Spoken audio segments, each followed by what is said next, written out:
Hello everyone, welcome back to our channel. ఈరోజు ఈ వీడియోలో మనం 6th NCERT 2023కి సంబంధించి 10వ లెసన్ క్షేత్రమితి అనే టాపిక్ని డిస్కస్ చేద్దాం. ఇందులో మనకు అన్నీ కూడా వైశాల్యాలు అలాగే చుట్టుకొలతలకి సంబంధించి ఉంటుంది. బేసిక్స్ అనమాట. బేసిక్ టాపిక్ చుట్టుకొలత, వైశాల్యం ఈ రెండు టాపిక్సే. చతురస్రం, దీర్ఘచతురస్రము, వాటికి సంబంధించిన చుట్టుకొలత, వైశాల్యాల గురించి ఉంటుంది. సపోజ్ ఇక్కడ మనం చూసుకుంటే కొన్ని పటాలు అనేవి ఇచ్చారు.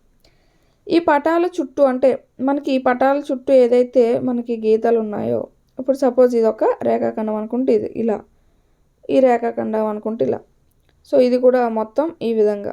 అంటే ఏదైనా ఒక వస్తువు చుట్టూ ఉన్న కొలతనే మనం చుట్టుకొలత అని చెప్తూ ఉంటాం. అంటే వాటి యొక్క అంచుల యొక్క చుట్టూ ఉండే కొలతలనే మనం చుట్టుకొలత అని అంటాం. సో ఇక్కడ సపోజ్ చూడండి, ఈ విధంగా మనకి ఇచ్చాడు కదా. ఇక్కడ ఈ మొత్తం ఏవైతే అంచుల యొక్క చుట్టూ ఉన్న కొలత ఉంటుందో దాన్ని మనం చుట్టుకొలత అంటాం.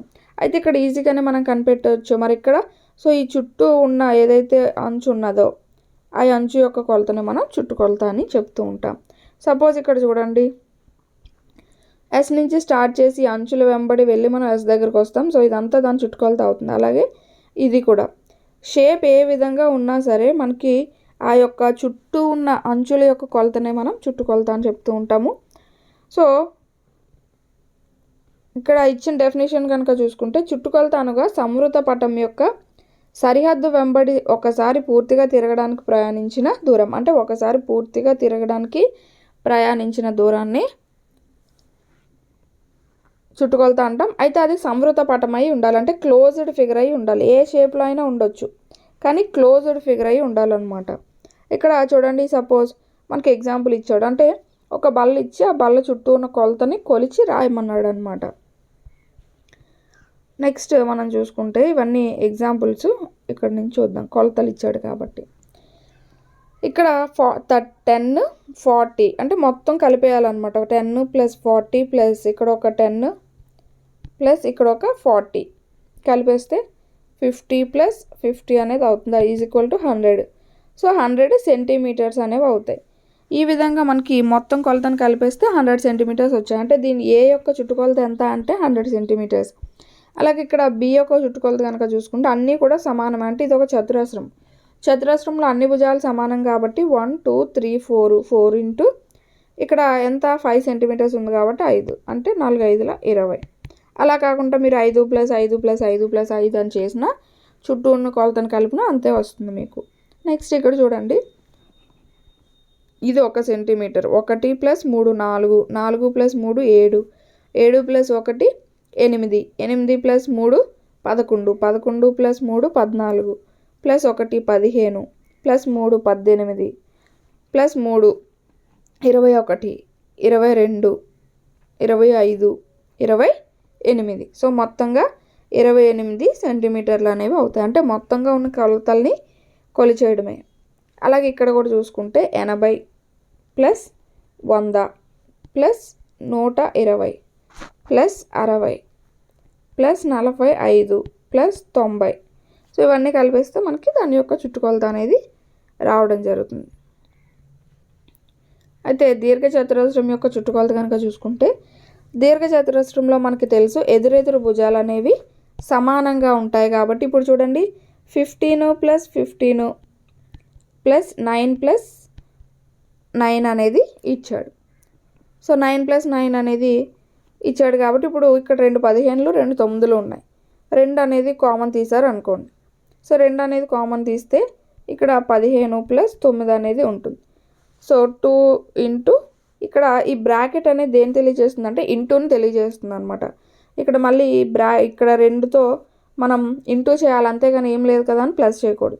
సో 15 + 9 24 అనేది ఉంటుంది. 2 24లో 48, 48 సెంటీమీటర్స్ అనేవి అవుతాయి. సో దీర్ఘచతురస్రం యొక్క చుట్టుకొలత అనేది మనకి ఏమవుతుందంటే 2 × L + B అంటే పొడవు ఇంటూ వెడల్పు అనేది అవుతుంది. సో దీర్ఘచతురస్రం యొక్క చుట్టుకొలత కనుగొనండి అంటే మనకు ఫార్ములా ఏంటి, 2 × L + B అనేది అవుతుంది. ఇక్కడ చూడండి,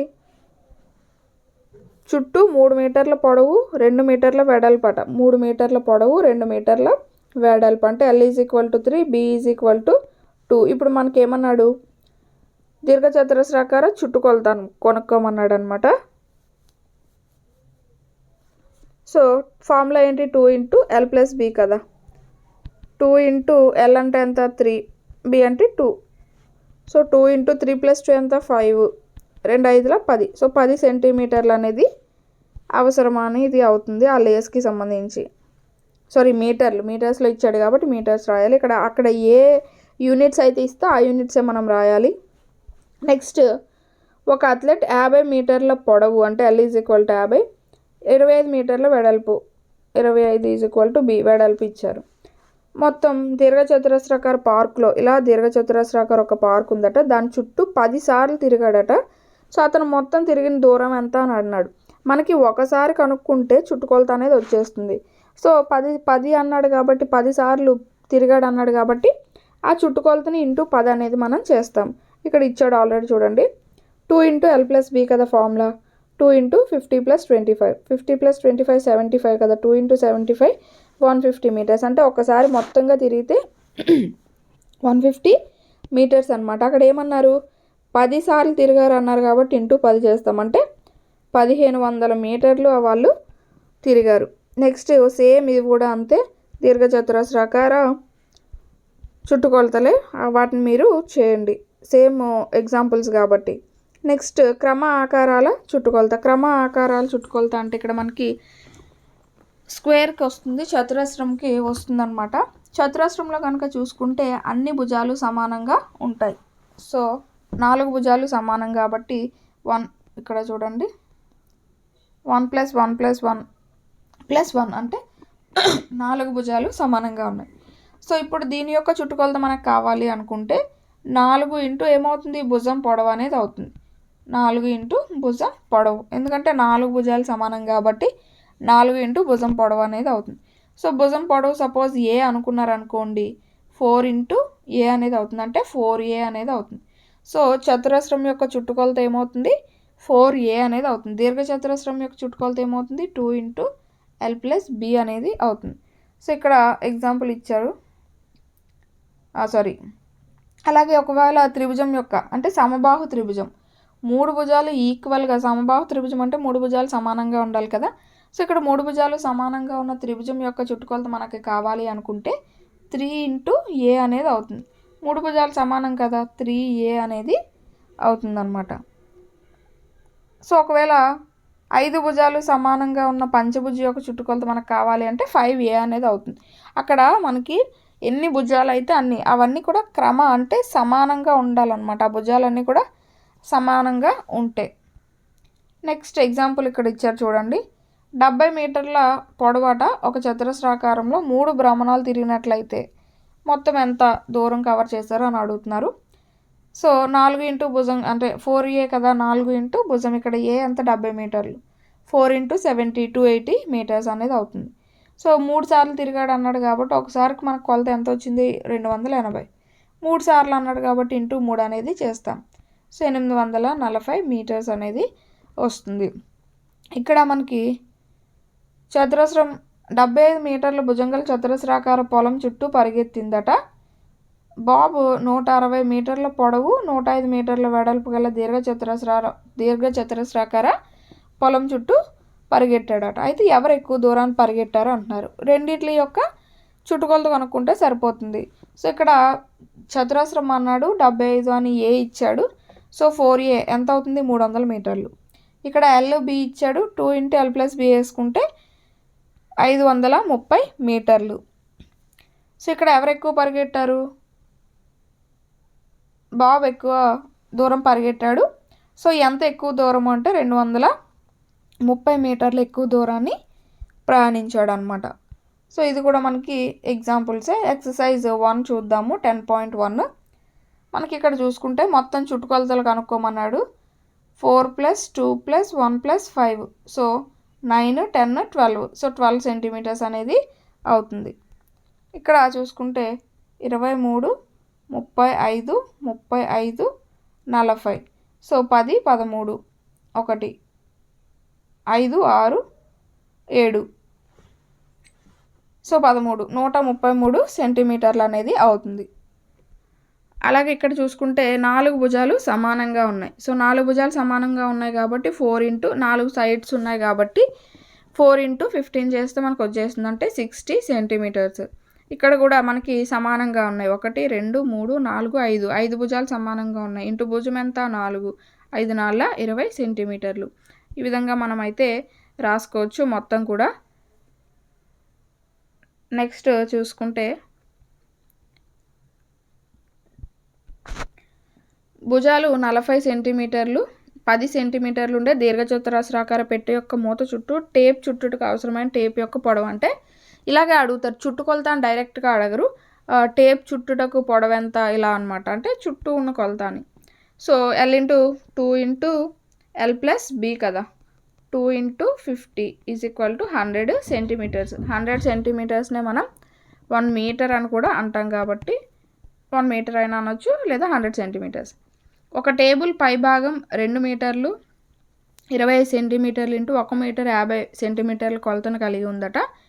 టేబుల్ పై భాగం యొక్క చుట్టుకొలత అంటే L ఇంటూ B అనేది ఇచ్చాడు మనకి. సో ఇక్కడ 2 ఇంటూ L ప్లస్ B కదా, 2 మీటర్ల 25 సెంటీమీటర్లు ప్లస్ 1 మీటరు 50 సెంటీమీటర్స్. అంటే 2 ఇంటూ ఇక్కడ 2 ఇక్కడ 1 మొత్తం 3 మీటర్లు కదా, 3 మీటర్లు ఇక్కడ 50 సెంటీమీటర్లు 25 సెంటీమీటర్లు ఎంత 75 సెంటీమీటర్లు అనేది అవుతుంది.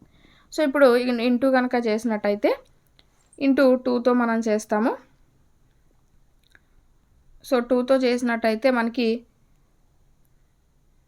7.5 మీటర్స్ అనేది రావడం జరుగుతుంది. 7.5 మీటర్స్. నెక్స్ట్ చూసుకుంటే పొడవు వెడల్పులు వరుసగా 32 21 ఇచ్చారు. చుట్టూ ఉన్న కొలతను కనుక్కోమన్నారు. 2 into L plus B 32 plus 21, 2 into 30 20 50 కదా 53. సో 2 3 6 2 5 10 106 అనేది 106 సెంటీమీటర్లు అనేది అవుతుంది. నెక్స్ట్ దీర్ఘచతురస్రాకార భూమి కొలతలు ఇచ్చారు. L ఇంటూ B ఇచ్చారు, L B ఇచ్చారు. 4 వరుసల్లో వైర్లతో కంచి వేయాలన్నారు. అంటే ఫస్ట్ మనం ఆ యొక్క దీర్ఘచతురస్రాకార భూమి కొలతలు అంటే 2 ఇంటూ L ప్లస్ B కడతాము, చుట్టుకొలత కడతాము. సో దాన్ని ఇంటూ 4తో చేస్తే మనకి ఆన్సర్ అనేది వచ్చేస్తుంది. సో 9.6 కిలోమీటర్స్ అనేది రావడం జరుగుతుంది. నెక్స్ట్ క్రింది ప్రతి ఆకారాల యొక్క చుట్టుకొలతను కనుక్కోమన్నాడు. చుట్టుకొలత అంటే చుట్టూ ఉన్న కొలతే కాబట్టి దాన్ని మీరు కలిపేయండి. 7వది కనుక చూసుకుంటే 10 సెంటీమీటర్లు 14 15 సెంటీమీటర్లు భుజాల కొలతలను త్రిభుజం యొక్క చుట్టుకొలత. అది కూడా సేమ్ అంతే, 10 ప్లస్ 14 ప్లస్ 15 9 39 సెంటీమీటర్స్ అనేది అవుతుంది. 8th వన్ కనుక చూసుకుంటే ప్రతి భుజం యొక్క కొలత 8 మీటర్లుగా గల క్రమ షడ్భుజి అని అన్నాడు. యొక్క చుట్టుకొలతని కనుక్కోమన్నాడు. సో 6 48 సెంటీమీటర్లు అవుతుంది, మీటర్స్ అనేది అవుతుంది. నెక్స్ట్ సో షడ్భుజ్ అంటే 6 అనమాట, 6 భుజాలు కలది. చుట్టుకొలత 20 మీటర్లుగా ఉన్న చతురస్రం యొక్క భుజాన్ని కనుక్కోమన్నాడు. సో చతురస్రం యొక్క చుట్టుకొలత ఫార్ములా ఏంటి 4a ఈజ్ ఈక్వల్ టు అడిచ్చేసాడు ఎంత 20 మీటర్లు. So a is equal to 20/4 అనేది వస్తుంది. 4 అనేది ఇటు ఇంటూ చేస్తుంది, ఇటు వస్తే భాగిస్తుంది. 4 1 4 5 a ఈజ్ ఈక్వల్ టు 5 సెంటీమీటర్లు అనమాట. 10వది కనుక చూసుకుంటే ఒక క్రమ పంచభుజి చుట్టుకొలత. పంచభుజి అంటే 5 భుజాలు కలది. 5 a ఈజ్ ఈక్వల్ టు 100 సెంటీమీటర్లు ఇచ్చాడు. భుజం కనుక్కోమన్నాడు. చుట్టుకొలత ఇచ్చేసాడు. పంచభుజి చుట్టుకొలత అంటే క్రమ అన్నాడు కాబట్టి అన్ని భుజాలు సమానంగా ఉన్నది. సో దాని యొక్క చుట్టుకొలత ఏమవుతుంది 5a అనేది అవుతుంది. So a is equal to మనం భుజం కావాలంటే 100/5 చేస్తాం. 5 1 5 2 10 0 అంటే a is equal to 20 centimetres అనేది అవుతుంది. నెక్స్ట్ ఒక తీగ ముక్క పొడవు 30 సెంటీమీటర్లు. ఒకవేళ ఈ తీగను క్రింది వాటిగా మార్చుటకు ఉపయోగించినట్లయితే ప్రతి భుజం యొక్క పొడవు. ఇక్కడ తీగ ముక్క పొడవు అంటే ఒక చతురస్రం, ఇప్పుడు ఆ తీగ ఇలా ఉన్నది, దాన్ని ఇలా మడిచి ఒక చతురస్రం అనేది చేయొచ్చు, లేదా అలా మడిచి ఒక దీర్ఘచతురస్రం అనేది చేయొచ్చు. అంటే ఇక్కడ ఈ చతురస్రం యొక్క చుట్టుకొలత ఏమవుతుంది తీగ యొక్క పొడవు అవుతుంది కదా. ఆ తీగ యొక్క పొడవే వాడు ఇచ్చాడు. మనకి ఏమన్నాడంటే చతురస్రంని ఒక సమబాహు త్రిభుజము ఒక క్రమ షడ్భుజి యొక్క పొడవుల్ని కనుక్కోమన్నాడు. అంటే ఇది చుట్టుకొలత అనమాట, వీటన్నింటికి ఇది చుట్టుకొలత. మనం భుజాలను కనుక్కోవాలి. చతురస్ర భుజం ఫార్ములా ఏంటి? చుట్టుకొలత formula 4a. 4a is equal to ఎంత? 30. So a is equal to ఎంత మనకి? 30/4 అంటే 7.5. సో 7.5 సెంటీమీటర్స్ అనేది చతురస్రం యొక్క భుజం అవుతుంది. అలాగే సమబాహు త్రిభుజం. సమబాహు అంటే 3 భుజాలు సమానం కలిది. 3a is equal to 30. a is equal to 3 1 జార్ 3 10 జార్ అంటే a is equal to 30 centimetres. a is equal to 10 centimetres అనేది అవుతుంది. నెక్స్ట్ ఒక క్రమ షడ్భుజి అంటే 6. సో 6 కదా, అంటే 6a క్రమ అన్నాడు కాబట్టి అన్ని భుజాలు సమానం. 6a is equal to 30. 6 1 6 5 30.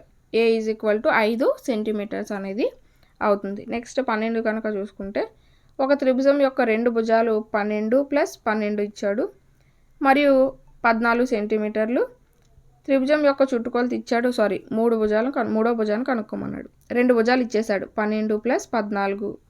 మూడో భుజం తెలియదు ఏ అనుకోండి. ఈజ్ ఈక్వల్ టు దాని యొక్క మొత్తం చుట్టుకొలత ఇచ్చాడు ఎంత? 36 సెంటీమీటర్లట. ఇప్పుడు ఏని కనుక్కోమంటున్నాడు. ఇక్కడ ఇది ఎంత? 26. సో 26 అనేది అవుతుంది. Plus a is equal to 36. a is equal to ఈ 36 మైనస్ ఇది ప్లస్ చేస్తుంది, ఇటు వస్తే మైనస్ అవుతుంది. -26 అంటే a ఈజ్ ఈక్వల్ టు 36లోంచి 26 తీస్తే మనకి 10 సెంటీమీటర్లు. సో 10 అనేది ఉంటుంది. 10 సెంటీమీటర్లు అనేది మూడో భుజం యొక్క పొడవు అవుతుంది. నెక్స్ట్ 250 మీటర్ల భుజం గల చతురస్రాకార పార్కుకు మీటర్కి 20 రూపాయల చొప్పున కంచి వేయడానికి అయ్యే ఖర్చును కనుగొనండి అని అన్నాడు. 250 మీటర్ల భుజం అన్నాడు. సో మనం ఏం కనుక్కోవాలి? చుట్టుకొలత కనుక్కోవాలి. ఫస్ట్ 4a కదా, భుజం a ఇచ్చేసాడు. 4a కాబట్టి 4 × a చేద్దాం. 4 0 0 4 5 20 4 2 8 9 10. సో 10 అనేది అయింది. ఇంటూ మీటర్కి ఎంత ఖర్చు అవుతుంది అన్నాడు? 20 రూపాయలు ఖర్చు అవుతుంది అన్నాడు. సో ఇంటూ 20 అనేది వేస్తాం. సో 0 0 0 0 2 మొత్తం ఎంత? 20,000 అనేది ఖర్చు అవుతుంది. మిగతాయి కూడా మనకి సేమ్ యాజ్ ఇట్ ఈజ్ అంతే. అలాగే వీటి యొక్క చుట్టుకొలతలు కనుక్కోమన్నాడు. చుట్టూ ఉన్న కొలతను మనం కనుక్కోవడమే. నెక్స్ట్ వైశాల్యం గురించి చూసుకుంటే వైశాల్యం అనేది ఏంటి అంటే ఏదైనా వస్తువు ఆవరించిన ప్రదేశాన్ని మనం వైశాల్యం అని చెప్తూ ఉంటాం. సపోజ్ ఇక్కడ ఒక బాల్లా ఉంది, అది లోపల ఏదైతే ప్రదేశాన్ని ఆవరించిందో దాన్ని వైశాల్యం అంటాం. సపోజ్ ఈ ఆకు ఇలా ఉన్నది మనకి. సో ఇది ఆవరించిన ఏదైతే ప్రదేశం ఉన్నదో దాన్ని మనం వైశాల్యం అంటాం. అలాగే ఈ స్టార్ ఏదైతే ఆవరించిన ప్రదేశం ఉన్నదో దాన్ని మనం వైశాల్యం అని చెప్పుకుంటూ ఉంటాం. సో నార్మల్గా మనం గ్రాఫ్ కాగితం పైన ప్రతి ఒక్క సెంటీమీటర్ ఇంటూ సెంటీమీటర్ కొలిచే చదరపు కాగితం పైన స్క్వేర్ బాక్స్ని మనం ఒక యూనిట్గా అయితే తీసుకుంటూ ఉంటాము. సపోజ్ ఇక్కడ మనకి చూడండి ఎగ్జాంపుల్, మనం వైశాల్యాన్ని లెక్కించినప్పుడు ముఖ్యంగా ఏంటి అంటే ఒక పూర్తి చదరాన్ని లేదా పూర్తిలో సగభాగాన్ని ఖచ్చితంగా మనం లెక్కిస్తూ ఉంటాం అన్నమాట. సగం కంటే తక్కువ ఉన్న భాగాల్ని వాటిని మనం లెక్కించడానికి వీలుండదు. అయితే ఇక్కడ ఒక ఎగ్జాంపుల్ బట్టి దీన్ని అర్థం చేసుకుందాము. ఇక్కడ చూడండి, దీని యొక్క వైశాల్యాన్ని కనుగొనండి అన్నాడు. ఇక్కడ పూర్తి చదరాలు ఎన్ని ఉన్నాయి? 3 చదరాలు అనేవి ఉన్నాయి. అలాగే ఇక్కడ ఒక అరచదరము, ఇక్కడ ఒక అరచదరం అనేది ఉన్నది. ఎంత? 1 2 3. ఈ 2 అరచదరాలు కలిపితే ఒక అరచదరం అవుతుంది కాబట్టి 4 అనేది అయ్యింది. అలాగే ఇక్కడ ఒక అరచదరం ఉంది కాబట్టి 4.5 చదరపు యూనిట్లుగా మనం దీన్ని చెప్పుకుంటూ ఉంటాం. అయితే మనకి అంటే చుట్టుకొలతలో సెంటీమీటర్స్ ఉంటే సెంటీమీటర్స్, మీటర్స్ ఉంటే మీటర్స్ అలా రాసుకుంటాము. వైశాల్యానికి వచ్చేసరికి మనం చదరపు యూనిట్లలో తెలియజేస్తాం అన్నమాట. అంటే చదరపు సెంటీమీటర్లు, చదరపు మీటర్స్, ఈ విధంగా మనం తెలియజేస్తూ ఉంటాం. ఇక్కడ చూడండి మనకి అలా కాకుండా ఈ విధంగా ఇచ్చినప్పుడు, ఇప్పుడు చూడండి ఇక్కడ ఒక ఎగ్జాంపుల్ చూపిస్తాను. పిక్చర్లో మనం చూసుకుంటే ఇది ఒక హాఫ్ అనుకుంటే, ఈ చదరాన్ని ఒక హాఫ్గా మనం చూస్తే హాఫ్ కంటే ఎక్కువ ఉన్నది కాబట్టి దీన్ని ఒక పూర్తి చదరంగా మనం లెక్కిస్తాం. హాఫ్ కంటే తక్కువ ఉన్నది కాబట్టి దీన్ని మనం లెక్కించాం. ఆ విధంగా ఇక్కడ చేయొచ్చు మనం. ఇక్కడ మనకి క్లియర్గా కూడా ఇచ్చారు ఏ విధంగా అంటే గ్రాఫ్ షీట్లో అయితే మనం ఏ విధంగా లెక్కిస్తాం అనేది. అరచదరం కంటే తక్కువ వైశాల్యం ఉన్న భాగాల్ని విస్మరించండి. అంటే అరచదరం కంటే తక్కువ ఉన్నది అనుకోండి, దాన్ని మనం లెక్కించాల్సిన అవసరం లేదు. అరచదరం కంటే ఎక్కువ ఉన్నట్లయితే దాన్ని మనం ఒక పూర్తి చదరం కింద లెక్కించాల్సి ఉంటుంది. లేదు కరెక్ట్గా హాఫ్ ఉంటే హాఫ్గా మనం తీసుకుంటూ ఉంటాం. ఆ విధంగా మనకి వైశాల్యం గురించి ఇచ్చారు. సో ఇక్కడ కూడా కాగితంలో పూర్తిగా నిండిన చదరాలు ఎన్ని, హాఫ్ నిండిన చదరాలు ఎన్ని అనేది అడుగుతున్నారనమాట. ఎక్సర్సైజ్లో కనుక చూసుకుంటే 10.2లో చూస్తే కనుక క్రింది పటాల వైశాల్యాన్ని చతురస్రాలను లెక్కించడం ద్వారా కనుగొనండి అని చెప్పన్నారు. ఇక్కడ చూసుకుంటే 1 2 3 4 5 6 7 8 9 అంటే 9 చదరపు యూనిట్లు అని చెప్పుకోవచ్చు. ఇక్కడ 1 2 3 4 5, సో ఇది 5, ఇది 4 అంటే 1 2, ఇక్కడ ఒక హాఫ్, ఇక్కడ ఒక హాఫ్, ఇక్కడ ఒక హాఫ్, ఇక్కడ ఒక హాఫ్ అంటే 2 ప్లస్ 4 హాఫ్లు అంటే ఇదొక 2, మొత్తం 4 అనేది అవుతుంది. అలాగే ఇక్కడ చూసుకుంటే 1 2 3 4 5 6 7 8 అనేది అవుతుంది. అలాగే 1 2 3 4 5 6 7 8 9 10, సో 10 చదరపు యూనిట్లు. ఇక్కడ 1 2 3 4 5 6 7 8, 1 2 3 4 5 6 7 8 9, సారీ 9, 1 2 3 4 5, 1 2 3 4, 4 పూర్తి చదరాలు ఉన్నాయి. ఇక్కడ ఒక హాఫ్, ఇక్కడ ఒక హాఫ్ 5, ఇక్కడ ఒక హాఫ్, ఇక్కడ ఒక హాఫ్ 6, సో జీ అనేది 6 చదరపు యూనిట్లను కలిగి ఉన్నది. నెక్స్ట్ ఇక్కడ 1 2, ఇక్కడ ఒక హాఫ్, ఇక్కడ ఒక హాఫ్ ప్లస్ 1, ఇక్కడ ఒక హాఫ్, ఇక్కడ ఒక హాఫ్ ప్లస్ 1 అంటే 3 4 అనేది 4 యూనిట్స్ అనేది అయింది. ఈ విధంగా మనం అయితే లెక్కించవచ్చు. అయితే ఇక్కడ మనం చూసుకుంటే పూర్తి చదరాలు ఎన్ని ఉన్నాయో ఫస్ట్ లెక్కించండి. 1 2 3 4 5 ఉన్నాయి. అలాగే హాఫ్ కంటే ఎక్కువ ఉన్నదాన్ని పూర్తిగా మనం లెక్కిస్తాం కాబట్టి 1 2 3 5 వచ్చాయి కదా, 6 7 లెక్కిస్తాము. సో అలాగే 8, సో 8, ఈ విధంగా మనకి పూర్తి చదరాలు అలాగే సగం కంటే ఎక్కువ ఉన్న వాటిని లెక్కిస్తాం కాబట్టి 8 అనేవి వచ్చాయి. నెక్స్ట్ దీర్ఘచతురస్రం యొక్క వైశాల్యం. సో దీర్ఘచతురస్ర వైశాల్యం గురించి కనుక చూసుకుంటే మనకి పొడవు ఇంటూ వెడల్పు ఎల్ ఇంటూ బీగా మనం దీర్ఘచతురస్ర వైశాల్యాన్ని చెబుతూ ఉంటాము. అంటే పొడవు ఇంటూ వెడల్పు అని అర్థం. సో ఇక్కడ చూడండి 5 సెంటీమీటర్స్ పొడవు 3 సెంటీమీటర్స్ వెడల్పు ఇచ్చారు. ఎల్ ఇంటూ బి చేస్తే మనకి ఆ మొత్తం ఆవరించి ఉన్న ప్రదేశం యొక్క వైశాల్యం అనేది రావడం జరుగుతుంది. అలాగే చతురస్ర వైశాల్యం కనుక చూసుకుంటే ఏ స్క్వేర్ అనేది అవుతుంది. ఇక్కడ భుజము ఇంటూ భుజము ఏ ఇంటూ ఏ అనేది అవుతుంది. అంటే ఏ స్క్వేర్ అనేది వైశాల్యం అవుతుంది. దీర్ఘచతురస్ర వైశాల్యం అయితే ఎల్ ఇంటూ బి, అంటే దేనికైనా సరే భుజము ఇంటూ భుజం అనమాట. అక్కడ భుజము ఇంటూ భుజం ఎంత అవుతుంది, ఎల్ ఇంటూ బి అవుతుంది, పొడవు ఇంటూ వెడల్పు కాబట్టి. ఇక్కడ భుజము ఇంటూ భుజము 2 ఏలే కాబట్టి ఏ స్క్వేర్ అనేది అవుతుంది. సో ఇవి మనకి దీని యొక్క ఫార్ములాస్. ఇక్కడ ఎగ్జాంపుల్స్ చూస్తే పొడవు వెడల్పు అనేది ఇచ్చారు, వైశాల్యాన్ని కనుక్కోమన్నారు. ఎల్ ఇంటూ బి కదా, సో 4 8 4 1 4 48 చదరపు సెంటీమీటర్స్. సో చదరపు సెంటీమీటర్ స్క్వేర్ సెంటీమీటర్స్ స్క్వేర్, అక్కడ ఏముంటాయి స్క్వేర్, మీటర్స్ ఉంటాయి మీటర్స్, సో దాన్ని చదరపు సెంటీమీటర్లు చదరపు మీటర్లుగా కూడా మనం రాసుకుంటాం. 8 మీటర్లు భుజంగా గల చదరపు ఫ్లాట్ యొక్క వైశాల్యాన్ని కనుక్కోమన్నాడు. అంటే చతురస్రం యొక్క వైశాల్యం 8 ఏ స్క్వేర్ కదా, సో ఏ స్క్వేర్ అంటే ఏ ఇంటూ ఏ, 8 ఇంటూ 8 64 చదరపు మీటర్లు అనేది అవుతుంది. అదేవిధంగా ఇక్కడ మనకి ఎగ్జాంపుల్స్ అనేవి ఇచ్చాడు. నెక్స్ట్ ఎక్సర్సైజ్ చూద్దాము. సో ఎక్సర్సైజ్ కనుక చూసుకుంటే 10.3 కొలతలు భుజాలుగా గల దీర్ఘచతురస్ర వైశాల్యాలు కనుక్కోమన్నాడు. ఎల్ ఇంటూ బి కదా వైశాల్యం, 3 ఇంటూ 4 ఎంత, 3 4 12, సో 12 చదరపు సెంటీమీటర్లు. అలాగే 12 ఇంటూ 21 252 మీటర్స్, 2 ఇంటూ 3 2 3 6, సో 6 కిలోమీటర్లు. అలాగే 2 ఇంటూ 70, ఇక్కడ మీటర్లు ఇచ్చాడు, ఇక్కడ సెంటీమీటర్స్ ఇచ్చాడు. సో మనకి ప్రమాణాలు అనేవి ఒకే దాంట్లో ఉండాలన్నమాట. సో ఆ విధంగా మనం మార్చుకుంటే 2 మీటర్స్, సో 2 మీటర్స్ని సెంటీమీటర్స్లోకి మార్చేసుకోండి. 200 ఇంటూ 700 మీటర్స్లోకి మార్చేసుకోవచ్చు. సో 7 2 14. ఇక్కడ 1 మీటర్ ఈజ్ ఈక్వల్ టు 100 సెంటీమీటర్లు కాబట్టి నెక్స్ట్ కనుక చూసుకుంటే క్రింది కొలతలు భుజాలుగా గల చతురస్రాల వైశాల్యాలను కనుక్కోండి అన్నాడు. చతురస్రాలు అన్నాడు. సో 10 × 10 100. సో 100 చదరపు సెంటీమీటర్స్. మనకి నెక్స్ట్ చూసుకుంటే సో రెండవది కనుక చూసుకుంటే 10 centimetre 100 centimetres. Next 14. So 14 × 14 196 centimetres చదరపు సెంటీమీటర్స్. 5 × 5 25 మీటర్స్ చదరపు మీటర్స్ అనేది అవుతుంది. నెక్స్ట్ 3 దీర్ఘచతురస్రాల పొడవు వెడల్పులు క్రింది విధంగా ఇచ్చారు.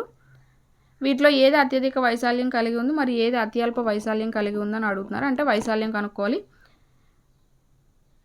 మనం చూసుకుంటే సి అనేది అత్యధిక ప్రాంతం అనేది కలిగి ఉంటుంది. సి అనేది అత్యధిక. సో 14 × 4 కదా, L × B కదా, 4 4 16 1 4 5 20 21 216. సో 17 × 3 3 7 21 3 1 3 4 5 51. సో అందుకని ఇది చిన్నదనేది కాబట్టి తక్కువ ఉంది. నెక్స్ట్ పొడవు 50 మీటర్లు కలిగిన దీర్ఘచతురస్రాకార తోట యొక్క వైశాల్యం ఇచ్చాడు. పొడవు ఇచ్చాడు, వెడల్పుని కనుక్కోమన్నాడు. అంటే L × Bలో ఎంత, L × B ఎంత 300 అనేది ఇచ్చేశాడు. అందులో L ఇచ్చాడు 50 అని, Bని మనకి కనుక్కోమన్నాడు. సో B = ఇక్కడ 50 ఇంటూ చేస్తుంది, ఇక్కడికి వస్తే బై చేస్తుంది. So 0 0 cancel, 5 1 5 6 30. B = R అనేది అయింది. నెక్స్ట్ చూసుకుంటే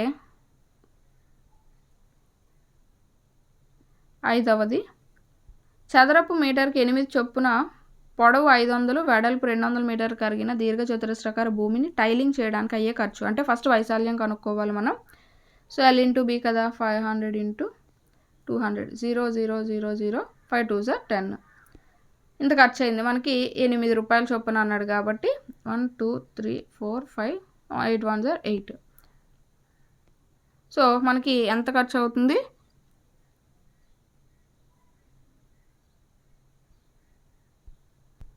నెక్స్ట్ చూసుకుంటే ఒక బల్ల ఉపరితలము 2 మీటర్లు 1 మీటరు 50 సెంటీమీటర్లు కొలతలు కలిగి ఉంది.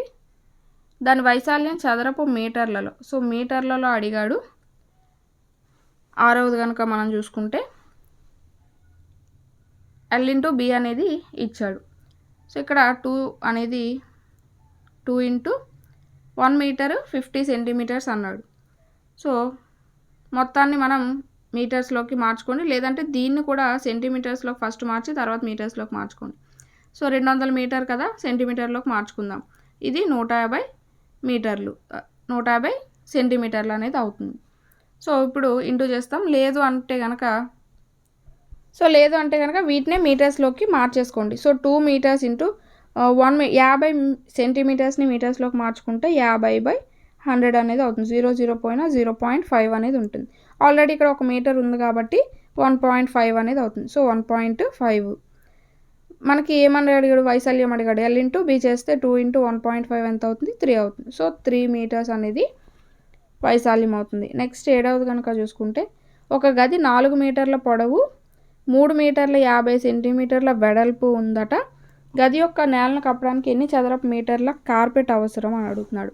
సో ఈ 50 సెంటీమీటర్లని మీటర్స్లోకి మార్చుకోండి. 0.5 వస్తుంది కదా. సో ఇంటూ 3.5 అంటే L × B చేస్తాం. సో 3.5 × 4 చేస్తే 4 5 20 4 3 12 15 4 3 12 14 14.0 అనేది అంటే 14 చదరపు మీటర్ల కార్పెట్ అనేది అవసరం. నెక్స్ట్ ఒక గది నేల 5 మీటర్ల పొడవు మరియు 4 మీటర్ల వెడల్పు ఉందట. నేలపై 3 మీటర్ల భుజం గల ఒక చతురస్రాకార కార్పెట్ వేయబడిందట. కార్పెట్ వేయని గది నేల వైశాల్యాన్ని కనుగొనండి అన్నాడు. సో 5 4 మీటర్లు. ఫస్ట్ ఆఫ్ ఆల్ దాని యొక్క గది వైశాల్యం చూసుకుంటే 5 4 20 చదరపు మీటర్స్ అన్నమాట. అలాగే ఏమన్నాడు? నేలపై 3 మీటర్ల భుజం గల చతురస్రాకార కార్పెట్ వేయబడిందట. 3 మీటర్ల భుజం అంటే దాని యొక్క వైశాల్యం ఎంత అవుతుంది? ఆ యొక్క కార్పెట్ వైశాల్యము 3 × 3 9 చదరపు మీటర్లు అనేది అవుతుంది. కార్పెట్ వేయని గది నేల వైశాల్యాన్ని కనుగొనండి అని అన్నాడు. సో ఇప్పుడు 20లోంచి మనం 9 తీసేస్తే 11 చదరపు మీటర్లు అనేది వస్తుంది. అంటే 11 చదరపు మీటర్లో కార్పెట్ అనేది వేయలేదు. నెక్స్ట్ 9వది కనుక చూసుకుంటే 5 మీటర్ల పొడవు 4 మీటర్ల వెడల్పు ఉన్న భూమిలో 1 మీటర్ భుజం గల 5 చదరపు ఫ్లవర్ బెడ్లు తవ్వబడ్డాయట. మిగిలిన భూమి యొక్క వైశాల్యం ఎంత అన్నాడు. అంటే ఫస్ట్ భూమి యొక్క చతురస్రాకార భూమి యొక్క వైశాల్యం కనుక్కోవాలి. ఎంత? L × B కదా, 5 × 4 5 4 20 చదరపు మీటర్లు. 1 భుజం గల 5 చదరపు ఫ్లవర్లు. 1 భుజం అంటే మనకి ఎంత? 1 × 1 1 అవుతుంది. ఎన్ని ఉన్నాయి అలాంటివి? 5 ఉన్నాయి కాబట్టి సో 5 చదరపు మీటర్ల ఫ్లవర్ బెడ్లు అనేవి తవ్వారు. ఇప్పుడు 20లోంచి 5 తీసేస్తే మనకి 15 చదరపు మీటర్స్ అనేది వస్తుంది. అంటే మిగిలిన భూమి యొక్క వైశాల్యం ఎంత? 15 చదరపు మీటర్లు అనేది అవుతుంది. 10వది కనుక చూసుకుంటే బొమ్మల్ని దీర్ఘచతురస్రాకారంగా విభజించి వాటి వైశాల్యాలను కనుక్కోమన్నాడు. అంటే దీర్ఘచతురస్రాకారంగా అంటే ఈ విధంగా మనం విభజించేస్తాం. సో ఇప్పుడు ఏమవుతుంది? దీని యొక్క మొత్తం పొడవును మనం కనుక్కుంటాం. ఇది 3 అయితే ఇది 3 అవుతుంది. ఇది 1 అయితే ఇది 1 అవుతుంది. కాబట్టి సో L × B కదా, 3 1 3 వైశాల్యం అనేది అవుతుంది. అలాగే L × B 2 × 1 2. సో ఇక్కడ మనకి ఇలా కనుక చూసుకుంటే మొత్తంగా సో ఇదొక దీర్ఘచతురస్రం అనుకుంటే ఇక్కడ 5 మనకి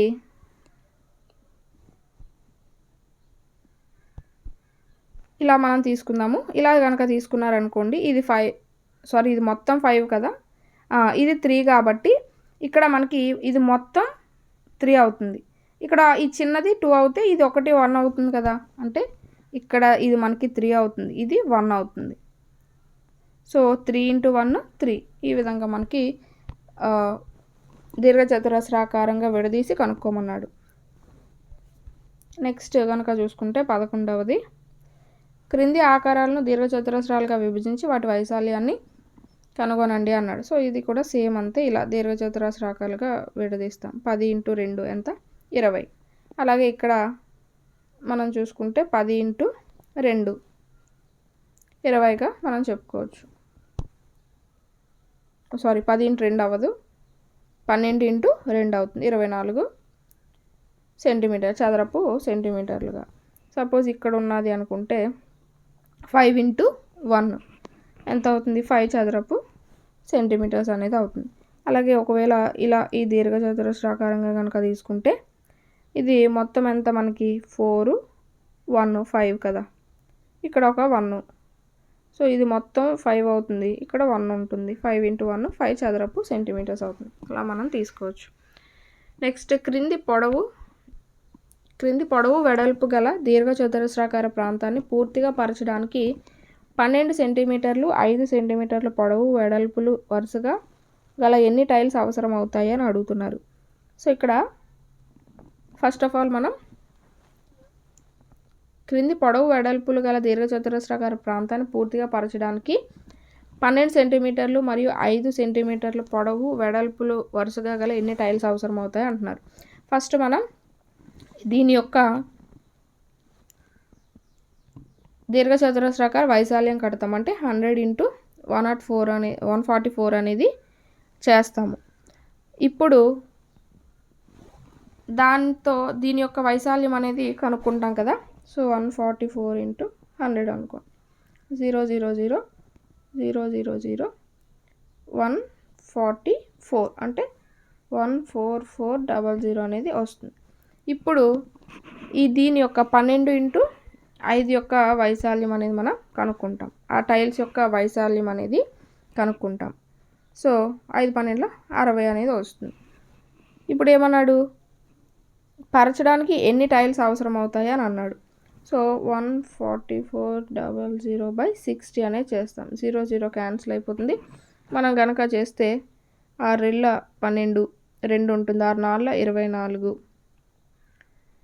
సో 6 5 30 మొత్తం క్యాన్సిల్ చేయకుండా చేసినా మనకి వచ్చేస్తుంది. సో 245 అంటే 245 టైల్స్ అనేవి అవసరం అవుతాయి అన్నమాట. సారీ 240 టైల్స్ అనేవి అవసరం అవుతాయి. నెక్స్ట్ ఇది కూడా అంతే 70 × 36 చేస్తాము. 0 42 21 2520 అనేది చేస్తాం. సో చేసినట్టయితే క్యాన్సిల్ చేస్తే 6 4 24 ఒకటి ఉంటుంది, 6 2 12. సో 0 క్యాన్సిల్ 42 అంటే 42 టైల్స్ అనేవి అవసరం అవుతాయి. నెక్స్ట్ ఇది ఇంకా మనకి ఈ యొక్క లెసన్కి సంబంధించి దీంతో మనకి 2 ఎక్సర్సైజెస్ అనేవి కంప్లీట్ అయిపోయాయి. నెక్స్ట్ వీడియోలో మనం బీజగణితం అనే టాపిక్ని డిస్కస్ చేద్దాం. Thanks for watching. నెక్స్ట్ వీడియోతో అయితే మళ్ళీ కలుద్దాం.